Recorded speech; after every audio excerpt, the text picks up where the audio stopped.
नमस्कार सभी दोस्तों का स्वागत है आपके अपने प्लेटफॉर्म माइंड मैप पर। तेरी बुलंदी के सितारों को तोड़कर ए आसमां जरा देखना, इस बार हम इन्हें अपने कंधों पर सजा लेंगे। आसमान में ये सितारे बड़े शानदार दिख रहे हैं, लेकिन इस साल 2025 में आपके कंधों पर आने वाले हैं। गाइडेंस वीडियोज की सीरीज में आज आप लोगों का आयु के संबंध में जो डाउट है वो चलिए क्लियर कर देता हूं कि कौन सी डेट ऑफ बर्थ तक अलग अलग कैटेगरी के अंदर विद्यार्थी फॉर्म भर सकते हैं। 10 अगस्त से इसके आवेदन स्टार्ट हो रहे हैं और यहां सबसे पहले मैं आप लोगों को आयु का जो डाउट है वो क्लियर कर देता हूं। तो सभी विद्यार्थी अपने इस चैनल को सब्सक्राइब कर लीजिए, क्योंकि सब इंस्पेक्टर एग्जाम जब तक संपन्न होगा तब तक आप लोगों के लिए लगातार गाइडेंस उपलब्ध रहेगा। छोटे भाई को ऐसा ही बनाने के बाद में अब आप लोगों की बारी है। बन जाओ थानेदार, जिंदगी भर ऐशो आराम और आत्मसम्मान, सबसे सर्वोपरि नौकरी आप लोगों के हाथ में। 1015 पद, ऐसी वैकेंसी वापस नहीं आएगी। मैं फिर से कह रहा हूं, इतने पद दोबारा कभी देखने को नहीं मिलेंगे, क्योंकि ये हिस्ट्री के अंदर सबसे ज्यादा पद है इतिहास के अंदर आपके एसआई भर्ती के। एज की बात करें, सबसे पहले मेल नर यानी आप लोगों की बात कर लेता हूं। तो जो आपके जनरल मेल की बात करें वो आपका 20 से 25 ईयर्स की एज तक फॉर्म भर सकते हैं। उन्हें 3 साल का एज रिलैक्सेशन मिला हुआ है। तो इस प्रकार से 25 के बाद में 28 साल हो गई, उन्हें टोटल छूट कितनी हो गई, यानी 28 वर्ष तक फॉर्म भर सकते हैं। कितने वर्ष तक? 28 वर्ष तक। तो जनरल का जो भी कैंडिडेट है 1 जनवरी 1998 1 जनवरी 1998 के बाद में पैदा हुए बच्चे और 1 जनवरी 2006 यानी 20 से लेकर के 28 साल की एज के बीच में फॉर्म भर सकते हैं। 1 जनवरी 2006 के बाद की लॉन्चिंग नहीं होनी चाहिए उस बच्चे की, यानी 2 जनवरी 2006 अगर आपकी डेट ऑफ बर्थ है तो फॉर्म नहीं भर सकते। और यहां पर आपकी डेट ऑफ बर्थ अगर 31 दिसंबर 1997 है तो भी आप फॉर्म नहीं भर सकते। Is that clear? ओके। तो दूसरा जो है, ये तो जनरल नर है वो क्लियर होते हैं। उसके बाद में अदर मेल कैटेगरी जिनकी हम बात कर ले, अदर मेल में ओबीसी, एमबीसी, ईडब्ल्यूएस, एससी और एसटी कैटेगरी को 5 साल की छूट दी गई है। तो 98 में से 5 और घटा लीजिए तो डेट ऑफ बर्थ चली गई आपकी कितनी? 1 जनवरी 1993। कितनी चली गई? 1 जनवरी 1993, यानी कि 28 और 5 कितने हो गए? 33 साल। तो यहां तो हो रही थी 28 साल, 5 और कम कर दिए तो 93 हो गई। तो इन कैटेगरी के जो पुरुष अभ्यर्थी है वो 33 साल की एज तक फॉर्म भर सकते हैं, यानी कि 1 जनवरी 1993 के से लेकर के 1 जनवरी 2006 के बीच का डेट ऑफ बर्थ जिन भी बच्चों का है, ये 13 साल का गैप आप लोगों को याद रखना है। वहां 31 दिसंबर अगर 1992 की पैदाइश अगर किसी की है तो वो फॉर्म नहीं भर सकते। क्लियर? तो ये भी आप लोगों को यहां याद रखना है। अब हम बात करते हैं गर्ल्स की। गर्ल्स के अंदर बात करें, जनरल फीमेल, जनरल कैटेगरी की फीमेल को जो छूट दी गई वो 5 साल दी गई है। तो ये मैक्सिमम बच्चे जो हैं वो 1993 तक के ही हैं। तो जनरल फीमेल की बात करें तो 1 जनवरी 1993 यानी वो 33 साल की एज तक फॉर्म भर सकती है। 31 दिसंबर 1992 भी अगर उसकी डेट ऑफ बर्थ है तो फॉर्म नहीं भर सकती। और इधर भी यहां पर आपका 1 जनवरी 2006 की बजाय अगर 2 जनवरी 2006 है, एक दिन आगे है, फॉर्म नहीं भर सकते। लास्ट 1 जनवरी तक आपकी 20 साल और मैक्सिमम 33 साल 1 जनवरी 1993 के बाद वाले फॉर्म भर सकते हैं। अदर जो फीमेल कैटेगरीज है यहां पर, अदर फीमेल कौन सी? SC, ST, OBC, MBC, EWS. अब इसमें सारी फीमेल आ जाएगी। जनरल फीमेल को छोड़ के जितने भी फीमेल है वो सारी इसके अंदर आ जाएगी। ये बहनें जो है इनको 10 साल की छूट मिली है। डेट ऑफ बर्थ 1 जनवरी मिनिमम और उसके बाद मैक्सिमम आपके देखो 10 साल की छूट है। 28 के बाद में 10 और 38 साल की छूट हो गई। 38 वर्ष की एज तक का मतलब हो गया 93 में से 5 और कम कर लीजिए, 33 प्लस 5 और कर दिए तो ये हो गए 38 साल की छूट इन अदर फीमेल कैटेगरीज को। तो इसमें से 5 और कम किए तो 1 जनवरी 1988 के बाद में डेट ऑफ बर्थ जिनकी भी है 1 जनवरी 1988 यहां से लेकर के 1 जनवरी 2006 के बीच में गर्ल्स जिनकी भी डेट ऑफ बर्थ है वो फॉर्म भर सकते हैं। और 31 दिसंबर अगर 87 है तो फॉर्म नहीं भर सकते। तो बात आप सभी की क्लियर हो जानी चाहिए। ओके।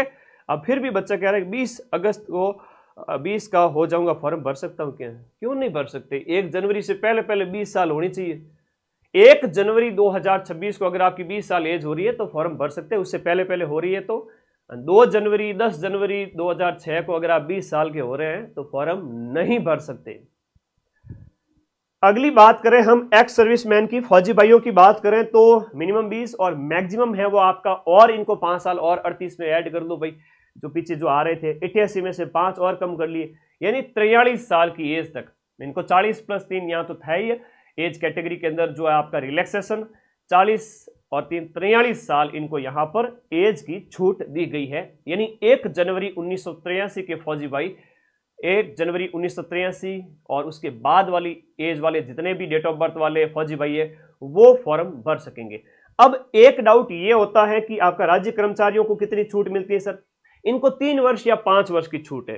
3 वर्ष की कैसे कि 1995 के बाद के इनकी डेट ऑफ बर्थ अगर है तो वो 3 साल यानी 98 यहाँ का 28 साल वाली कैटेगरी की छूट ले लेंगे, और इनका जन्म अगर 94 93 के अंदर है यानी 1995 के पहले का है तो उन्हें 5 साल की छूट मिलेगी। तो इस प्रकार से उन्हें जो छूट मिल जाएगी वह मिल जाएगी आपके 5 साल की छूट, जो अदर कैटेगरीज में मिलती है ना 33 वर्ष वाली, वो या तो 33 वर्ष वाली या 28 वर्ष वाली जनरल कैटेगरी को। तो इसके अकॉर्डिंग इनको 2 प्रकार की छूट यहाँ पर, इसका स्क्रीनशॉट ले लीजिए, क्योंकि ऐसी आसान भाषा में किस डेट ऑफ बर्थ तक आप फॉर्म भर सकते हैं ये बड़े रेयर चीज होती है। स्क्रीनशॉट ले लीजिए।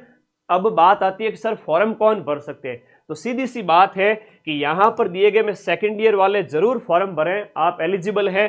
फाइनल ईयर वाले फॉर्म तो भर ही सकते हैं क्योंकि फाइनल ईयर का तो रिजल्ट आ ही जाएगा, और सेकंड ईयर वाले इसलिए कह रहा हूं क्योंकि जब तक आपका डीवी होगा तब तक आपका रिजल्ट आ जाएगा। जब तक आपका जो डीवी होगा रिजल्ट आ जाएगा सेकंड ईयर वाले सभी विद्यार्थियों का जो सेकंड ईयर में अभी पढ़ रहे हैं, बीए बीएससी बीकॉम, तो आपका रिजल्ट है वो ये भर्ती प्रक्रिया 2000 जो बात करें जो है 27 एंड तक या उसके बाद में अगर संपन्न हो रही है तो डॉक्यूमेंट वेरिफिकेशन तो आपके रिटन एग्जाम है, फिर वो आपका फिजिकल हो गया, उसके बाद में आपके इंटरव्यू चलेंगे और उसके बाद में आपको डॉक्यूमेंट मांगे जाएंगे, तब तक आपका फाइनल ईयर हो जाना चाहिए। अंतिम वर्ष वाले तो डंके की चोट पे फॉर्म भरें और सेकंड ईयर वाले भर ही देवें, आप तो एलिजिबल हैं। फर्स्ट ईयर वाले भी एलिजिबल हो सकते हैं अगर भर्ती प्रक्रिया लंबी होती है और आप फर्स्ट ईयर का भी रिजल्ट आ रहा है और आप सेकंड ईयर में आओगे या फर्स्ट ईयर में अध्ययनरत है, आपका पेपर होना बाकी है, तो आप लोग क्या है कि 2 साल के अंदर अंदर अगर भर्ती प्रक्रिया अगर संपन्न हो रही है जैसा कि राजस्थान के अंदर होता है तो आपका फाइनल ईयर का भी रिजल्ट आ जाएगा, तो उस स्थिति में आप एलिजिबल हो सकते हैं, वरना नहीं होंगे। तो सेकंड ईयर और फाइनल ईयर वाले तो एलिजिबल है ही है, आप लोग फॉर्म भर दे रहे हैं। ठीक है, कोई डाउट है तो मुझे कमेंट बॉक्स में बता दीजिएगा क्या कहना चाहते हैं आप। ऑनलाइन आवेदन आपके 10 अगस्त से शुरू हो रहे हैं, 10 अगस्त से फॉर्म भर देना, पहले आओ पहले पाओ, जल्दी फॉर्म भरना फिर बाद में पछताओगे। सर आपने कोर्स लॉन्च किया है सब इंस्पेक्टर का? जी हाँ, हमने नया बैच अभी इसी महीने लॉन्च किया है। सर आपके बैच की फीस कितनी है? 10,000 कंप्लीट बैच, पेपर 1 पेपर 2 10,000 कर देवे? नहीं बेटा, ये तो मार्केट की फीस है। तो क्या 5,000 ये भी फीस मार्केट में चल रही है, ये भी कटा देते? ठीक है, कट कर देते। तो सर आपकी फीस क्या है? हमारी फीस जो है वो है आपकी 2199, जिसके अंदर आपको हिंदी भी मिलेगा पेपर फर्स्ट, और इसके साथ साथ पेपर 2 यानी कि आपका जीके जीएस वो भी मिलेगा, India GK, Rajasthan GK, math, reasoning, current affairs, science and technology, ये सब कुछ उसमें मिलेगा। तो इस प्रकार से ये आप लोगों को सारी चीजें इसी कोर्स के अंदर 2199 के अंदर ही सब कुछ मिल जाएगा। अब मैंने तो ये देखा है कि मार्केट के अंदर टेस्ट सीरीज की फीस है वो 2000 है, इतना पैसे की लूट है वो। अगर जिस कोर्स से हमेशा होता है ना माइंड मैप के तो प्रूफ दिए जाते हैं, ठीक है, जब भी कोई एग्जाम संपन्न होता है हम तो उसके प्रूफ देते हैं, क्योंकि सर आपकी फीस कम क्यों है? तो ये बाजीराव सिंघम का डायलॉग याद रखना, मेरी जरूरतें कम है इसलिए मेरे जमीर में दम है। मैंने जितने भी एग्जाम हुए सब में 90% के प्रूफ दिए हैं। टेलीग्राम पे 26 जून का आप जाके देख सकते हैं कि RS प्री और जो फर्स्ट ग्रेड का RPSC के कठिनतम पेपर थे वहां भी मैंने सबसे ज्यादा प्रूफ दिए यूट्यूब पर, और मेहनत की, और मेहनत किए हुए प्रूफ देने के बाद में जो मेरा कॉन्फिडेंस है आप लोगों को दिख ही रहा होगा कि भाई हर बार देते हैं तो नए विद्यार्थी भ्रमित ना हो, इसलिए बता रहा हूँ। इस बैच से आप जब पढ़ोगे 2199 उसमें से भी आपके 90% जीके में मिला दूंगा मैं, चिंता क्यों करते हो? और इस बैच को आप पढ़ोगे जरूरी नहीं है कि वहाँ क्वेश्चन मिल जाए, है ना, वहाँ सिर्फ बेचे जाते हैं कोर्स, प्रूफ नहीं दिए जाते। 50 से 60% भी मिलेंगे नहीं पूरे सब्जेक्ट के, ठीक है। तो वो आपकी मर्जी है, आप इन कोर्स को जाके देख सकते हैं। पश्यामी संस्कृत में कहता है, जाकर के देख करके आ सकते हो, ये अफोर्डेबल नहीं है। तो सभी विद्यार्थियों के लिए अफोर्डेबल फीस में यहाँ पर मैंने आपको कोर्स उपलब्ध करवा दिया है। नया बैच स्टार्ट हो चुका है। ध्यान रखना, ये 2199 जो फीस है, पेपर 1 पूरा पढ़ाया जाएगा हिंदी ब्रजवासी सर के द्वारा, जो कि एक वेल नोन फैकल्टीज है, आपके 15 साल से ज़्यादा समय से पढ़ा रहे हैं और वेल नोन फैकल्टीज में उनका नाम आता है हिंदी के अंदर, प्रकांड विद्वान। उनके वीडियोस यूट्यूब पर मैंने डाले हुए हैं, आप लोग देखें, पढ़ फिर ही एडमिशन लें कि भाई हिंदी में अगर हमें एडमिशन लेना है, हिंदी के गुरुजी कैसे पढ़ाते हैं, तो आप उनको देखना, मज़ा आ जाएगा आप लोगों को। और paper 1 Hindi, paper 2 GK GS, और उसके साथ साथ हिंदी के 25 टेस्ट, जिसमें से आपके फुल लेंथ टेस्ट होंगे लास्ट के 10, और जीके के भी 25 टेस्ट, जिसमें लास्ट के 10 फुल लेंथ होंगे, 15 है वो टॉपिक वाइज होंगे, टोटल 50 टेस्ट। और पेपर 1 पेपर 2 सब कुछ मैं आपको 2199 में दे रहा हूँ। ये टीम के कॉलिंग नंबर है, ये विजय सर के, ये मेरे व्हाट्सएप नंबर है, ये विजय सर के व्हाट्सएप नंबर है। शुरुआती 500 विद्यार्थियों के लिए हमने ये ऑफर रखा है। और अगर आप कहोगे तो फिर हम भी 5 से 10 हज़ार का कोर्स कर देंगे, कोई दिक्कत नहीं है।